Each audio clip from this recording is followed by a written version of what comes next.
Šić! Da. Recim svojih top 5 igrača all time. All time.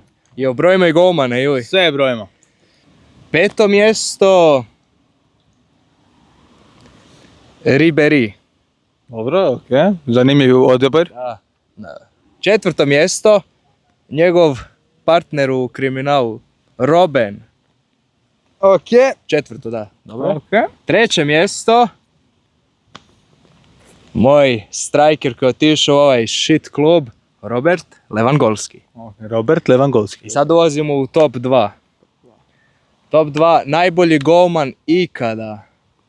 Znaš ko je? Znam. Markus ter Stegen. Koji?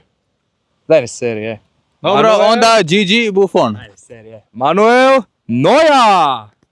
I prvi... A čiji mogu li reći? Ne. Je li iz ovog kluba? Ma daj, nije, on je vlasnik tog kluba. A, ko? Znači, jedan jedini Thomas